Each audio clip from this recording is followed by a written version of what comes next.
যে জয়ন্ত মল্ল বৰুৱাই যেতিয়া পীযুষ হাজৰিকাৰ নামটো গাইছে জয়ন্ত মল্ল বৰুৱাৰ মুখখন ক'লা হৈ গৈছে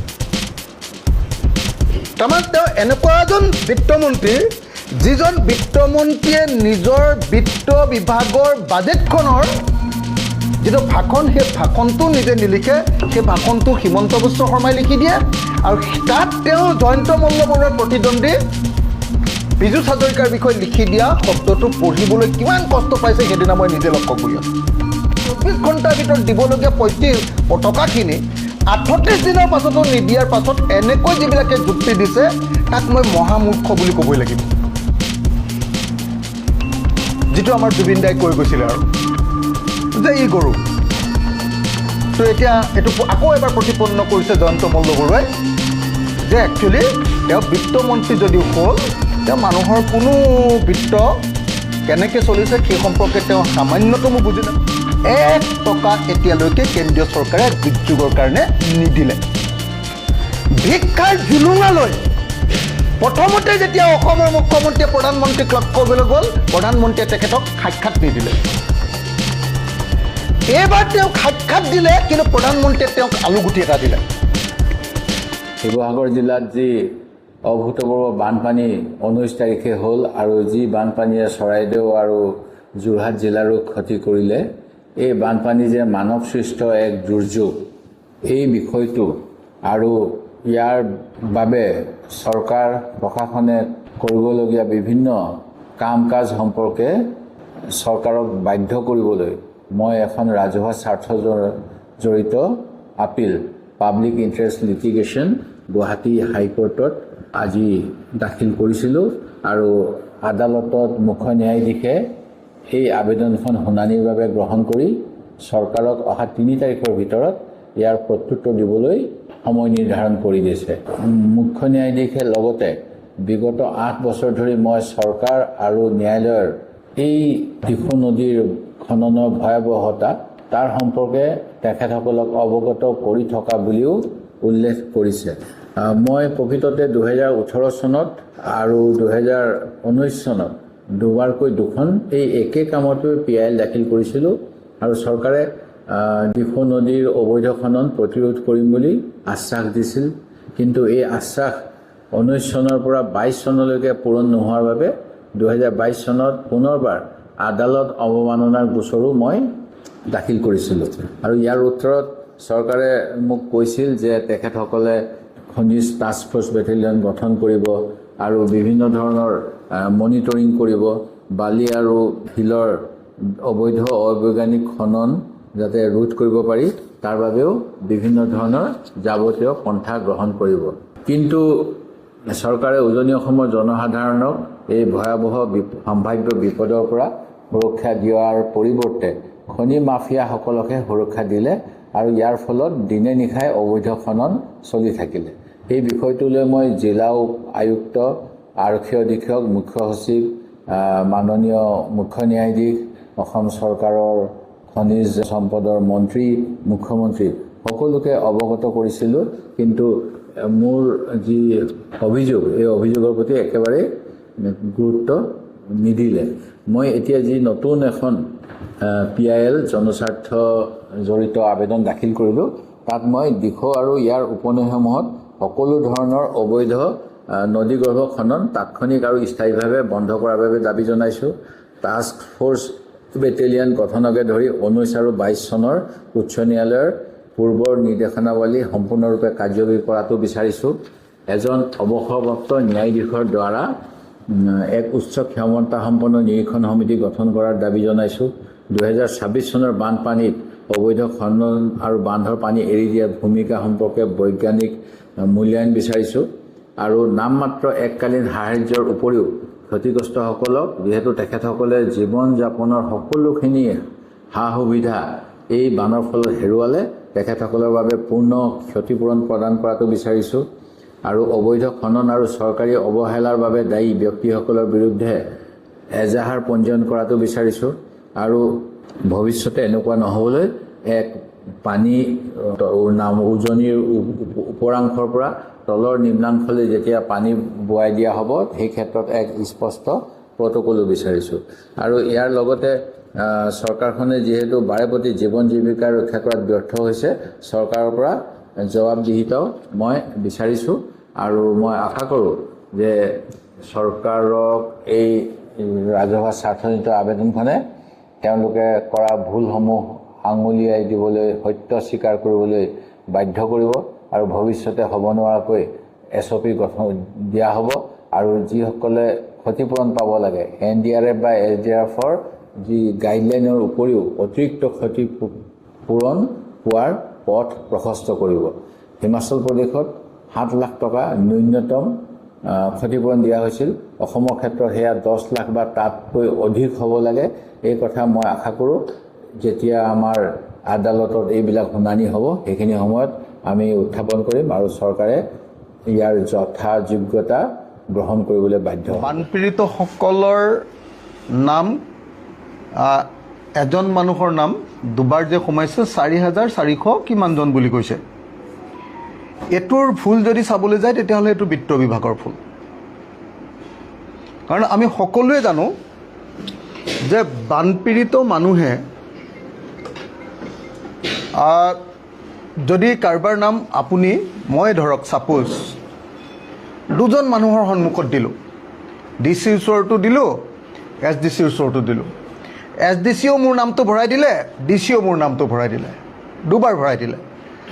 দুবাৰ ভৰাই দিয়াৰ পাছত মই ভাবোঁ যে DC অফিচতে সেই লিষ্টখন মানে ভালকৈ চাই চিতি শুদ্ধ কৰি পঠোৱাটোৰ দায়িত্ব আছিলে।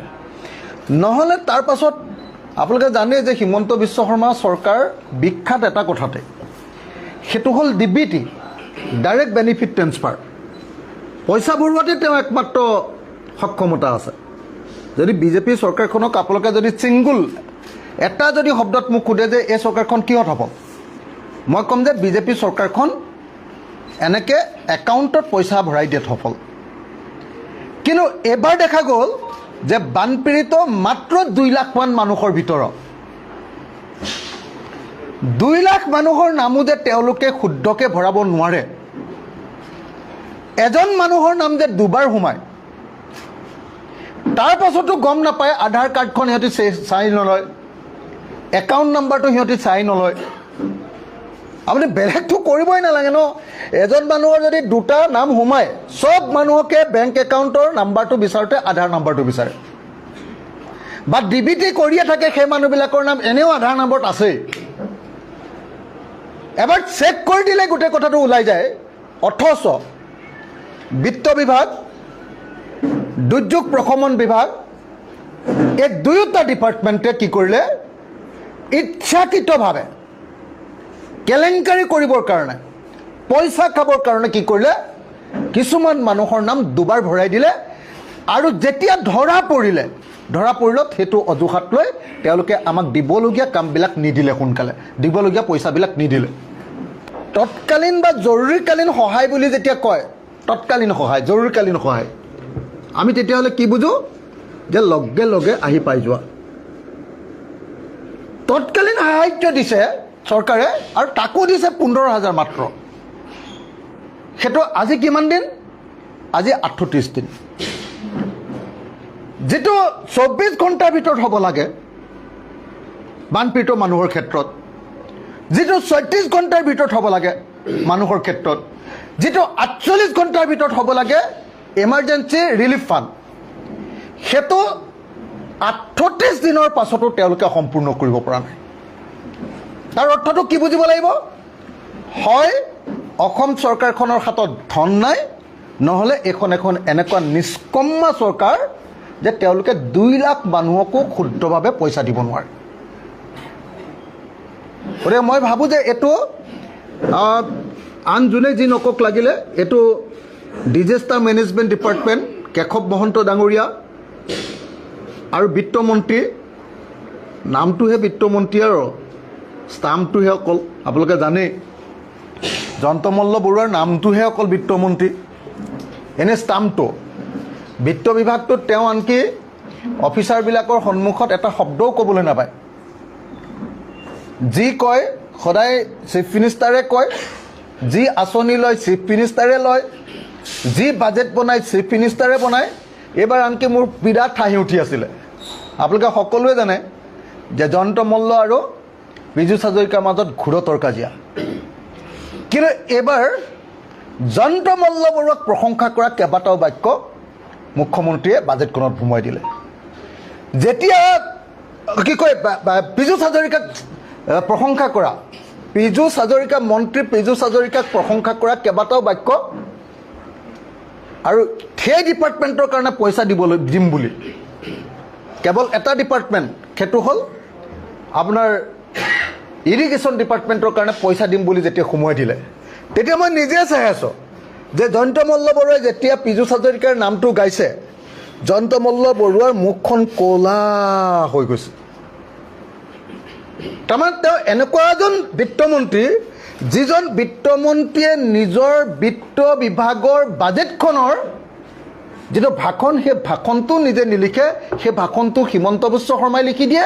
আৰু তাত তেওঁ জয়ন্ত মল্ল বৰুৱাৰ প্ৰতিদ্বন্দ্বী পীযুষ হাজৰিকাৰ বিষয়ে লিখি দিয়া শব্দটো পঢ়িবলৈ কিমান কষ্ট পাইছে সেইদিনা মই নিজে লক্ষ্য কৰি আছোঁ। গতিকে এনেকুৱা অদৰকাৰী, এনেকুৱা কাম নাইকিয়া বিত্তমন্ত্ৰীয়ে বুজি নাপাব, কেতিয়াও বুজি নাপাব যে একচুৱেলি মানুহবিলাকৰ দুখ কেনেকুৱা হৈছে, মানুহবিলাকৰ অৰ্থনৈতিক অৱস্থা কি ভয়ানক হৈছে। আৰু সেই অৰ্থনৈতিক ভয়ানক অৱস্থাৰ ভিতৰত 24 ঘণ্টাৰ ভিতৰত দিবলগীয়া 35 টকাখিনি 38 দিনৰ পাছতো নিদিয়াৰ পাছত এনেকৈ যিবিলাকে যুক্তি দিছে, তাক মই মহামূৰ্খ বুলি ক'বই লাগিব।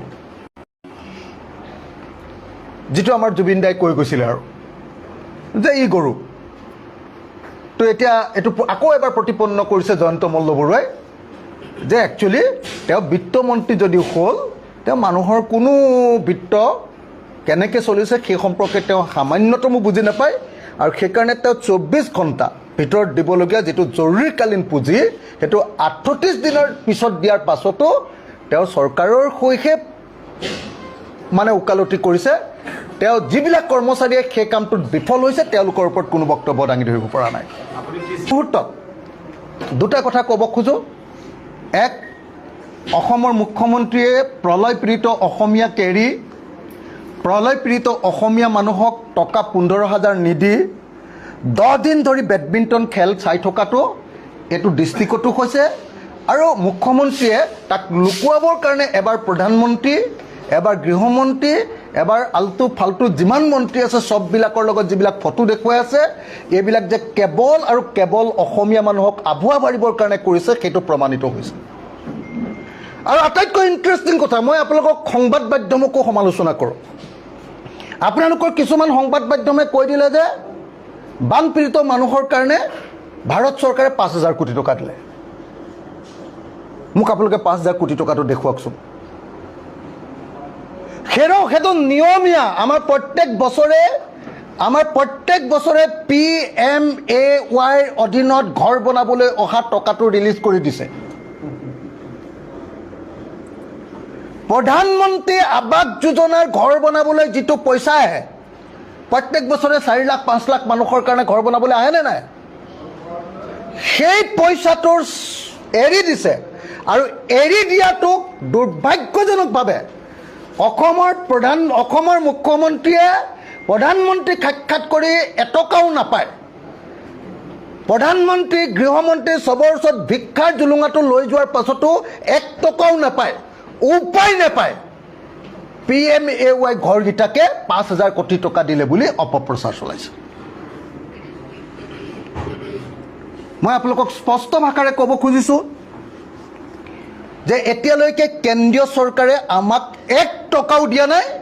কেৱল আৰু কেৱল নিয়মীয়াভাৱে দিবলগীয়া 379 কোটি টকাটো যোৱা 2 বছৰৰ আগৰ 379 কোটি টকাৰ যিটো আমাৰ NDRFৰ পইচা আহিবলৈ আছিলে, সেইটো নিয়মীয়াভাৱে চব ৰাজ্যক এৰি দিছে। আমাৰ ৰাজ্যকো এৰি দিয়াৰ বাহিৰে আমি বিচাৰিছিলোঁ 2,000 কোটি টকা, আমাক এৰি দিলে 379 কোটি টকা।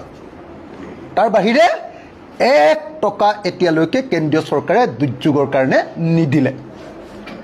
ভিক্ষাৰ জুলুঙালৈ প্ৰথমতে যেতিয়া অসমৰ মুখ্যমন্ত্ৰীয়ে প্ৰধানমন্ত্ৰীক লগ কৰিবলৈ গ'ল, প্ৰধানমন্ত্ৰীয়ে তেখেতক সাক্ষাৎ নিদিলে। এইবাৰ তেওঁক সাক্ষাৎ দিলে, কিন্তু প্ৰধানমন্ত্ৰীয়ে তেওঁক আলুগুটি এটা দিলে। 0 টকা দিলে, 1 পইচা তেওঁক নিদিলে। আৰু নিদিয়াৰ কাৰণে আমাৰ মুখ্যমন্ত্ৰীয়ে কি কৰিলে, মিছলীয়া। আপোনালোকেতো সদায় জানে যে মুখ্যমন্ত্ৰীয়ে আমাৰ যিকোনো কাম কৰি দিব পাৰে, যিকোনো কাম। এই পশ্চিমত বেলি উদয় হয় বুলি কৈ দিলেও আমাৰ অসমৰ বহুত মিডিয়া আৰু অসমৰ বহুত মানুহ আছে যিবিলাকে বিশ্বাস কৰে। PMAY ঘৰৰ টকা 5,000 কোটি টকা এটা ৰেগুলাৰ আহে, এইটো পইচা সেই ৰেগুলাৰ ফাণ্ডটোকে আমাৰ বান সাহায্য পুঁজিলৈ দিয়া বুলি প্ৰচাৰ চলাই দিলে। মই ক'বলৈ বাধ্য যে কেন্দ্ৰীয় চৰকাৰে ৰাজ্য চৰকাৰক বান সাহায্যৰ কাৰণে, দুৰ্যোগ পুঁজিৰ কাৰণে 1 টকাও নিদিলে। অমিত শ্বাহৰ ভৰিত ধৰিও নাপালে, মোদীৰ ভৰিত ধৰিও আমাৰ মুখ্যমন্ত্ৰী আনিব নোৱাৰিলে। গতিকে এইটো এটা দুৰ্ভাগ্যজনক ঘটনা। অসমীয়া মানুহে চিৰদিন মনত ৰাখিব যে অসমীয়া জাতিৰ আটাইতকৈ ডাঙৰ দুৰ্যোগৰ সময়ত কেন্দ্ৰীয় চৰকাৰে আমাক এটা মাত নিদিলে, প্ৰধানমন্ত্ৰী গৃহমন্ত্ৰীয়ে আমাক এবাৰ মাত এটা নিদিলে, আৰু এবাৰ মাত নিদিয়াৰ পাছত অসমৰ মুখ্যমন্ত্ৰীয়ে প্ৰথমতে লগ ধৰিবলৈ গৈ প্ৰথমতে সাক্ষাৎ নাপালে, দ্বিতীয়বাৰ এমাহৰ পাছত সাক্ষাৎ পালে, কিন্তু দ্বিতীয়বাৰ যেতিয়া সাক্ষাৎ পালে তেতিয়াও তেওঁক 1 পইচাও দিম বুলি নক'লে। আৰু সেইটোকে লুকুৱাবৰ কাৰণে অসমৰ মুখ্যমন্ত্ৰীজনে অসমলৈ অহা প্ৰধানমন্ত্ৰী আৱাস যোজনাৰ ঘৰকেইটাকে কেন্দ্ৰীয় চৰকাৰে আমাক কি কয়, আপোনাৰ দুৰ্যোগ পীড়িত মানুহৰ কাৰণে বিশেষ পেকেজ দিছে বুলি মিছা কথা প্ৰকাশ কৰি দিলে। কালি অসমৰ মুখ্যমন্ত্ৰীয়ে মোক ফোন কৰিছিলে। অসমৰ মুখ্যমন্ত্ৰীয়ে ফোন কৰি মোক কি হৈ আছে সুধিছিলে দিল্লীৰ পৰা। মই তেখেতক সুধিলোঁ যে মই একো কথা পতা নাই বেলেগ, মই জাষ্ট সুধিছোঁ যে আপুনি দিল্লীৰ পৰা আহিলে নেকি। তেখেতে ক'লে যে নহয়, আজি 28 তাৰিখ ন, 27 তাৰিখে ৰাতি মই আহি পাম। মই ক'লোঁ আপোনাক 28 তাৰিখে লগ পাব খোজোঁ। তেখেতে ক'লে আহিবা, কাইলৈ মই তেখেতক লগ পাম। কাইলৈ লগ পাই মই শেষবাৰৰ কাৰণে, এতিয়ালৈকে 2বাৰ লগ পালোঁ প্ৰলয়ৰ সময়ত, শেষবাৰৰ কাৰণে 3rd টাইম অসমৰ মুখ্যমন্ত্ৰীক মই কাইলৈ লগ পাম। প্ৰলয় সম্পৰ্কত, 3খন জিলাৰ মহাপ্ৰলয় সম্পৰ্কত মই শেষবাৰৰ কাৰণে কাইলৈ অসমৰ মুখ্যমন্ত্ৰীক মই লগ পাম। আৰু অসমৰ মুখ্যমন্ত্ৰীক লগ পাই মই শেষবাৰৰ কাৰণে 2টা প্ৰশ্ন তেখেতক সুধিম। 2টা প্ৰশ্ন। এক, যে কাইলৈ যে মই 28 তাৰিখে লগ পাম, 30 তাৰিখৰ ভিতৰত সকলো মানুহে পইচা পাবনে নাই এককালীন সাহায্যটো, টকা 25,000 টকাটো। আমাৰ তাত 25,000, যোৰহাটত 15,000। এইটো পাবনে নাই, মই 30 তাৰিখৰ ভিতৰত পাবনে নাই সুধিম। আৰু তেখেতক মই সুধিম যে ইমাৰ্জেঞ্চি ফাণ্ড মানে, তৎকালীন সাহায্য মানে আচলতে কি 1.5 মাহ নেকি? 1.5 মাহৰ পাছত দিয়া ফাণ্ডটোক তৎকালীন সাহায্য কয় নেকি? য'ত বোকা গুচাবৰ কাৰণে মানুহক পইচা দিছিলে, এতিয়ালৈকে মানুহ মৰি শেষ, বানপানী গৈও শেষ, এতিয়ালৈকে তৎকালীন সাহায্যটো নাপালে। মই 30 তাৰিখৰ ভিতৰত পাবনে নাই সুধিম। 1, 2, ক্ষতিপূৰণ এইটো হ'ল এককালীন সাহায্য দেই, ইয়াৰ লগত ক্ষতিপূৰণৰ কোনো সম্পৰ্ক নাই। অসমৰ মুখ্যমন্ত্ৰীয়ে কৈ আছে যে টাউনত দিব 1,20,000 টকা, গাঁৱত দিব 1,70,000 টকা,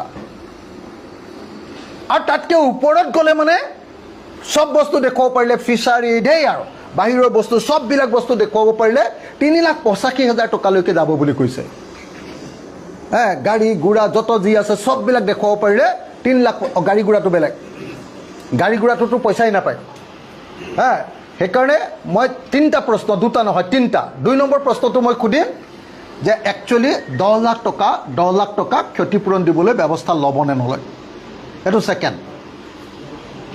3rd প্ৰশ্নটো মই তেখেতক সুধিম যে ব্যৱসায়িক প্ৰতিষ্ঠানবিলাক, পৰিয়ালবিলাকক 1,70,000 বা 3,85,000 টকা দিম বুলি কৈছে, কিন্তু ব্যৱসায়িক প্ৰতিষ্ঠান গোটেই দোকান চোকান শেষ হৈ গ'ল, তেওঁলোকক 1 টকাও দিম বুলি কোৱা নাই।